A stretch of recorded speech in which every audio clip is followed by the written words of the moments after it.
Here's my story. I'm 16. I'm black and I have family down in Alabama. They farm and own a huge amount of land down in Huntsville. My uncle owns a big house and a bunch of trailers they put out in the woods for hunting and camping. My down south cousins suggest that we go out there to camp. They know I'm a city kid from Chicago, so they tease the fuck out of me. Well, we collect food, bring necessities to camp out for a few days. We get to the camp and it's obvious something is weird. The air has this weird electric smell, just like right before a storm, like ozone. Well, we think nothing of it and unpack. Then we go down to a little creek for a swim for a few hours. All of a sudden, some older white guy and a white teenager come out of the bushes.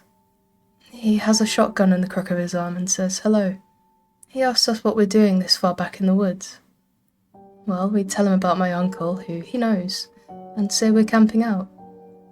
He tells us we need to be really careful out here and stick together because there was a big animal in the woods. His son, who is my age, asked if he could stay and hang out with us. He said okay, so we end up playing football, dicking around with me. There's the white kid, Tanner, 5 of my cousins, and then 4 of their friends. In total, there were 5 girls and 6 boys. We were all between 15 and 17, and we ended up just dicking the day away. Eventually, we headed back to the camp and pull out some stuff for a campfire, even though the trailers both had kitchenettes. Tanner says that his family's property sits up against my uncle's. He wants to run home and asked his dad if he could come out camping with us. My cousin Rooster says he's going to go with him, since it's going to get dark soon.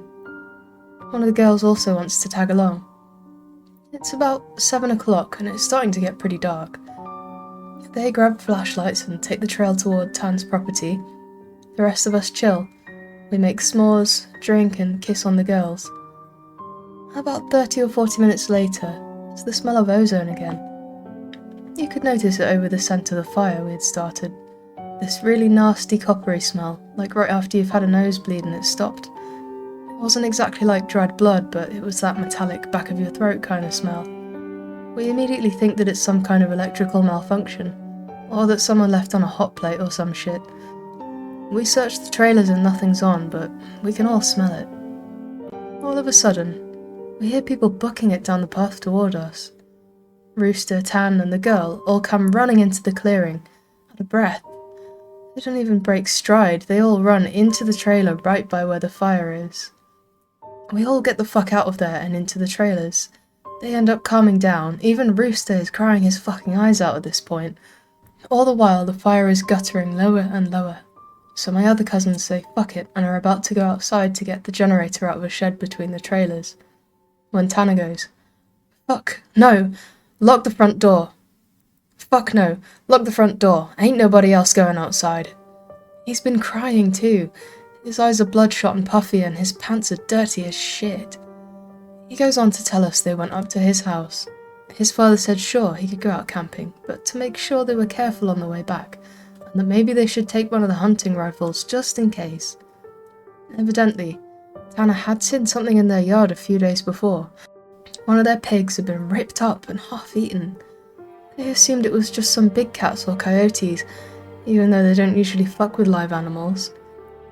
Well, Tanner went upstairs, packed his stuff, and told his dad they would be okay without the rifle because coyotes avoid people. Then they started walking back toward where we were camping. Rooster finally stopped crying and shaking. The girl already had but was now just staring out of the window with a dumb look on her face. He says they had gotten halfway into the woods towards the camp when they started to hear shit in the forest.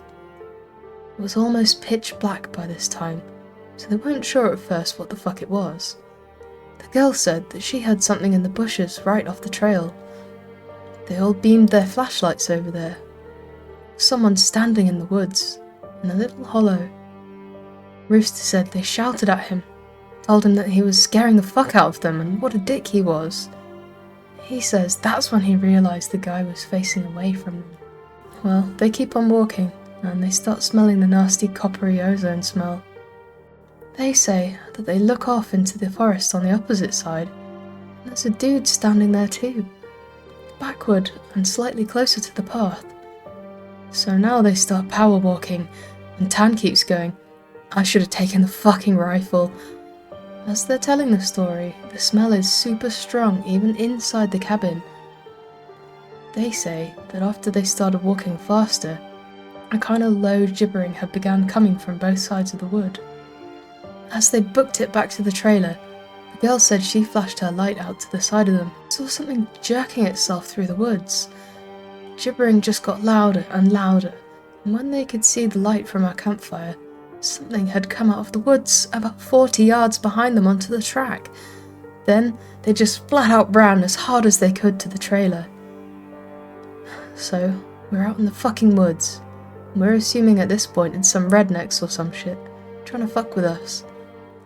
All of a sudden, my other cousin, Junior, starts going on about how he went to school with a native kid that was telling him about the Goatman or something. We promptly tell him to shut the fuck up because we don't need any spooky talk right now. But he just keeps going on and on about how it's the fucking Goatman, and how we're in his woods and blah blah blah. Now at the time, I'd never heard of this Goatman or any of that, but then a couple of years ago, the year before I graduated from college, I had a Menem for a roommate. I ended up asking him about it. Well, to sum it up, it's basically a man with the head of a goat. He can shapeshift and get among groups of people to terrorize them. It's also supposed to be kind of like the Wendigo. It's bad mojo to even talk about, and even worse if you see it. Keep in mind, I didn't know this back when I was 16. So my cousin is going, "The Goatman's gonna get in and fucking get us." All the girls are terrified. My cousins and I are all fucking trying to figure out if it's just some hillbillies or an animal. All of a sudden, the smell just goes away. To this day, I haven't even experienced anything like it. Obviously, smells usually fade away or lessen, but literally it was there 1 second and gone the next. So it's after an hour, making it around 9 or 10 PM. We've stopped shitting bricks enough for us to go back outside and stoke the fire again. We figure it was just some arseholes trying to mess with us, so we don't go back home, because we think if we do, they'll chase us through the woods or something. Nothing else weird happens that night. We stay another night, and for the main part of that night, nothing happens.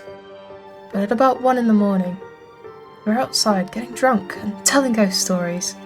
As someone is finishing some spooky story, I really don't remember what it was about, the smell comes back. It's so fucking strong that one of the girls literally starts vomiting.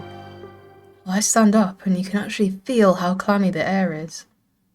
I say we should get inside, that this ain't right. We should just have fucking left. But we all go back inside and we're standing around. My cousin keeps going on about how it's the Goatman. My other cousin, Rooster, tries to shut him up. And all the while, I'm just feeling that something is wrong. I can't figure out what it is. We end up sitting in there for a while. The smell is just as strong and we're terrified and all huddled around in this camper. We end up cooking brats for everyone because nobody wanted to go outside. It's one of those packs with 4 brats, and we have a total of 3 packs. So I grill them up on the stove and give everybody a hot dog and then get mine.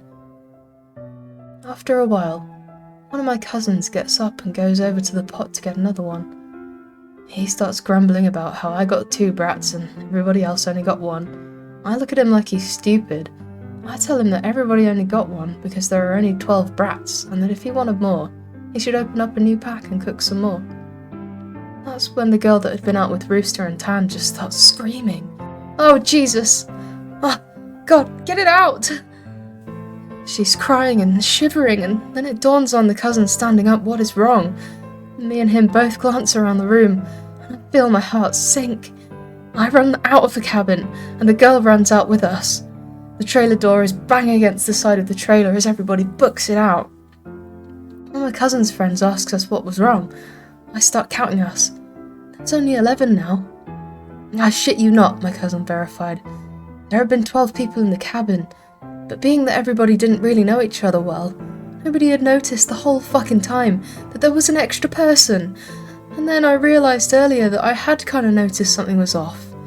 You know, when you're just messing around and having a good time, that you don't sweat the small stuff and you don't always keep track of certain things. I'm dead sure that someone had been in the trailer with us, and that they had been there for at least a day, eating with us, drinking with us. What makes it worse is that I couldn't figure out who it was because I don't think anyone actually ever interacted with the other person, or the Goatman. The girl kept praying to Jesus, and we're all sitting outside. Eventually we get these big-ass sticks and go back into the cabin. But there's no one in there. We count again. There's 11 people. We go back into the trailer and lock the door. We explain what happened. The girl said that she'd realised too, and that when she was about to say something, the person sitting next to her grabbed her leg hard, leaned over toward her, and said something she couldn't understand. So, we're all pretty much scared as fuck as we huddle together, when I fall asleep. When I wake up, the sun is just coming up and half the people are still asleep and the other half are packing our shit up. We all want to walk back home, but like 4 people want to stay until the sun's all the way up. And some people think that we're just fucking around and still want to stay at the trailers. And I just want to get out of the woods. The girl's name was Kira, the one that the Goatman had touched. Anyway, I asked if she really thinks it was something bad, and she says she just wants to go home, and that she doesn't want to be out in the woods alone for another night. So, we decide to split up. The 4 that want to go can go, but I had to stay because I have the keys to the cabin, and it's my uncle's, and I have to lock up. I'm super pissed at this point, because I feel like people aren't taking this seriously, and I definitely didn't want to be out in the woods for another night. I spent the rest of the day trying to convince the rest of the people, now 4 guys and 4 girls, to get the fuck out of Dodge. Tanner leaves with them to go get a rifle. He says he's going to be back, so there are just 7 of us left by 4 PM. At around 5 PM, Tanner wasn't back, and we're getting extremely antsy. The only reason I stopped begging them to leave was because he went to get a gun. By 5:30 or so, the one cousin that did stay says that the girl Kira is outside. We all look outside, and sure enough, she's standing by the fire pit with her back to the cabin. I'm thinking to myself, if she was so scared, why would she come back? And then I get this really nasty feeling in my gut. Keep in mind, the whole time the coppery smell has been gone, and now I realise I can smell just a twinge of it. I said this to the rest of them.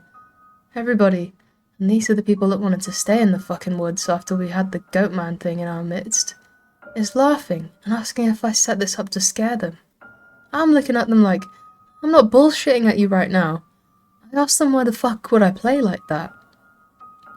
So, one of the girls goes outside to get Kira. She gets halfway to her and stops cold.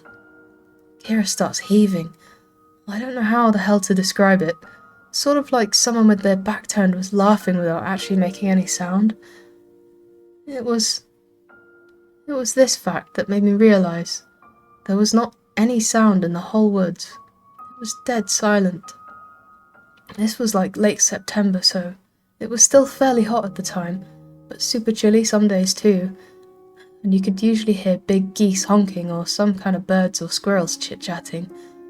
Well, I step out the door and tell the girl to come back in the frickin' trailer right now. She backs up into it, and we lock the door.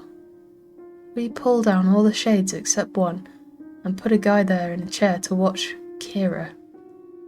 She stands there for another 20 minutes or so. Eventually, the guy turns to say that she's still there, and there's a huge fucking bang on the door. We all jump and scramble around the living room of the trailer. The banging is super loud. My cousin is holding one of the girls, and the other 2 are kind of giggling with nervous laughter, and me and the other 2 guys are shitting bricks. and we hear Tanner. He's screaming, "Let me the fuck in! Stop fucking playing!" We go over to the door and open it. He stumbles in with a rifle. There's nobody else outside. Evidently, he had walked up to the campsite. Nothing weird happened in the forest, but he had seen a girl. Mind you, he said it was not Kira standing there. When he'd gotten down to the edge of the clearing, she'd turned towards him with a slack-jawed look and just stared him down, slowly tracking him as he walked around the outside of the clearing towards the camp. He said it wasn't until he was almost halfway to the trailer that he'd realised she was getting closer to him. She'd started off by the fire, and without him even seeing her move, she'd been turning, inching closer. He said that he just ran the rest of the way back to the cabin, thinking that it would open. When he got to the door and it was locked, he turned, and it was about half the distance to the door. He looks around the room and then gets super pale. He pulls me to the side and whispers in my ear, "You know there are only 7 of us in here, right?" I get that feeling when your stomach drops to your nuts. It had been back inside the trailer while we were sorting out who was going where, and then when we all went outside to talk earlier in the day, it had just slipped right back in. We look out the window, and there's nobody there, so we recount. And then I go over and ask everyone how many people were here earlier. And everybody says 8. I say, "Well, how many are here now?" They all do the count and realise there are now only 7 people in the cabin. Tanner had brought back a couple of boxes of ammo and his rifle. He had told his dad that there was some kind of animal in the forest because he didn't think he would believe him if he said it was the frickin' Goatman. He says that his cousin is supposed to be coming down in a few hours, and that in the morning we can all go back to his place and his cousin will drive us home. Now I'm really fucking terrified, but at least I can feel better because we can be American and shoot the fuck out of whatever it is if it comes back. But then my cousin gets into this huge argument with one of the girls because she thinks that I'm trying to be funny and prank them. She's getting really scared and thinks I'm not funny. He keeps telling her that I'm not that kind of person, and she says, "Well, how do we know the girl wasn't just Tanner in a wig? Or if it's really the Goatman, how do we know that this is the real Tanner and that the Goatman didn't kill Tanner in the woods and take his gun?" So we get into a huge fucking argument about this, where me and Tanner like, we could seriously be in danger because at the very least someone has been sneaking themselves into our fucking trailer without us knowing and mingling with us, and at worst something bad is in the forest fucking with us. One of the girls is crying and says she wants to go right now, and we're trying to tell her we shouldn't because none of us are walking through the woods in the middle of the night. At this point, the sun is starting to go down and it's getting a little cloudy out. We eat something and turn on the radio for a while, but we can't really get a station out there with anything decent. So we turn it off at about the time Tan's cousin shows up. He was like 19, I think. Now the sun is just barely over the horizon and he has one of those heavy-duty lantern flashlights and another rifle. He walks up to the trailer and we whisper to Tanner, asking if he's sure that's his cousin. He replies with a yes. The guy looks behind him and all around our camp and then walks in. He kind of glances at all of us and looks a little confused. Then he says, "Hey, where's your other little buddy at? I figured she would meet me up at the cabin. Is she a little slow or something?" He also asked whether we had been cooking blood in the cabin because it smelled like blood and hot pans all the way up the trail. We were all like, "Nope." We ask him what the fuck he's talking about with the girl he saw. He'd come down the same trail Tanner had been using and found one of you's guys' buddies standing in the middle of the trail looking at him, slack-jawed. He'd asked her a bunch of questions, but all she did was just look at him. Then she smiled, and he said he kept walking. She couldn't seem to keep up with him, and kept lagging a little behind. He said he asked her if she was hurt or something, and if she needed any help, but she had just continued to stare. Eventually, he turned around a bend in the trail. When he went back to see if she was okay, the trail was empty. Well, he'd assumed she had taken some shortcut through the woods to our trailer. We tell him the whole story of what's been going on. I half expected him to say we were full of shit. He just listened and then sat down on the couches in the living room. Tanner's cousin gets back to the girl. He says that when she had kept trying to lag behind him, it had kind of weirded him out. So he tried to keep her in front of him. But no matter how slow he walked, she was always lagging a little bit behind. He smelled this nasty smell, and it got stronger as he got to the camp. Eventually, it got really strong. She had said something really low that he didn't catch. When he turned around, she had been right the fuck up on him. He stepped back from her. It was at this point that he asked her if she was okay. If she wasn't, he offered to carry her back the rest of the way. She just kept staring. He said that he reached out for her, as in to grab her on the shoulder, but he must have, quote, misjudged the distance, unquote, because she was off to the side of where he had put his hand, like she had moved while he was looking dead at her. So at this point we know this is real, unless Tan was playing a joke, which we can tell he's not because he's almost pissing his pants. They load up their rifles, we eat some more, and we just kind of sit around until about 11. To this fucking day, every time I think about this, I really pray to God that it's some huge prank that my cousins played on me and just never revealed so I would shit myself for the rest of my life. At around 11, the stink of copper turned into an actual gross blood-like smell, like cooked blood and singed hair.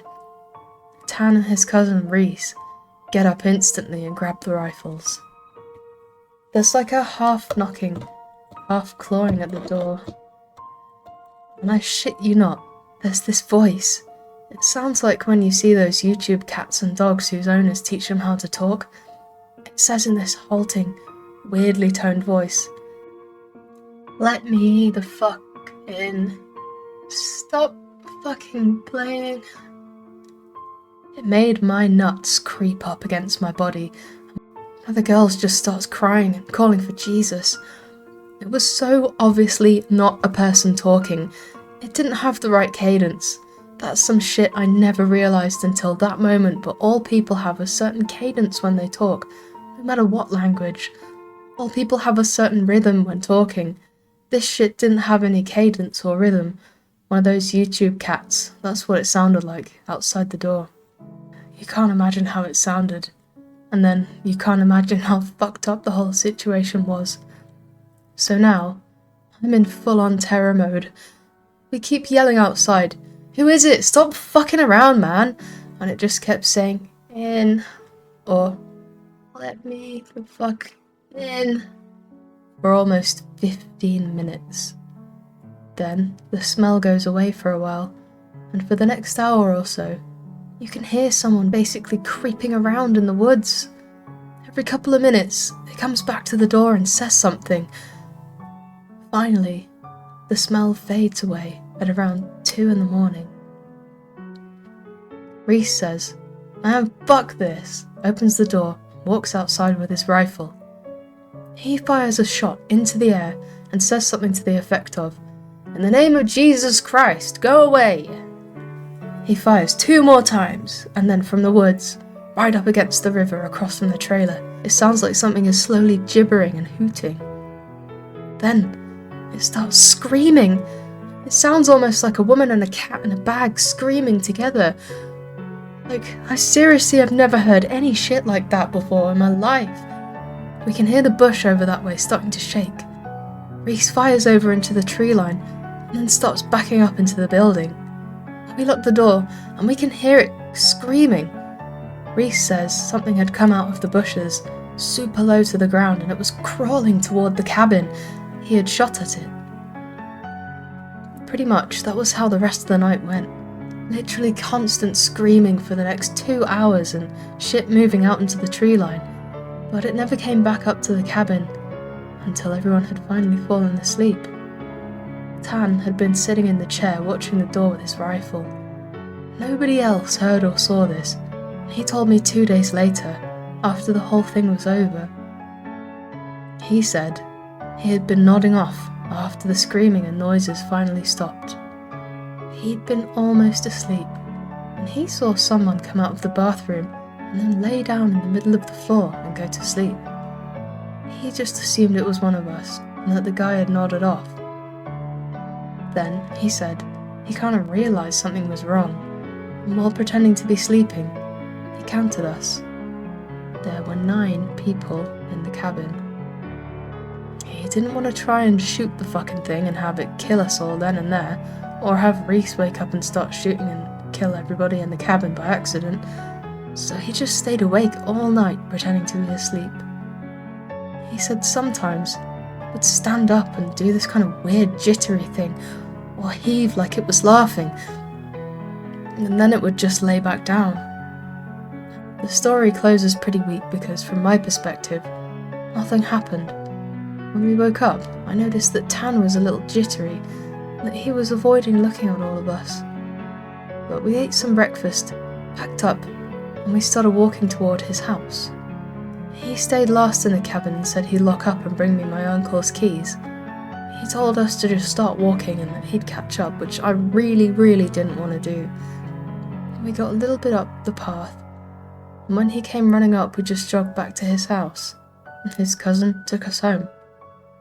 There was a window in the bathroom. Tanner had gone back to lock it up and looked in there. We were too stupid to lock a screenless window, and it was fucking up when he went in there. I'm guessing it had been doing that all along, waiting for us to fall asleep or slip up and then getting in among us. It walked with us all the goddamn way back to his house. Then he said it lagged to the back of the group and looked him dead in the eyes before walking back into the woods.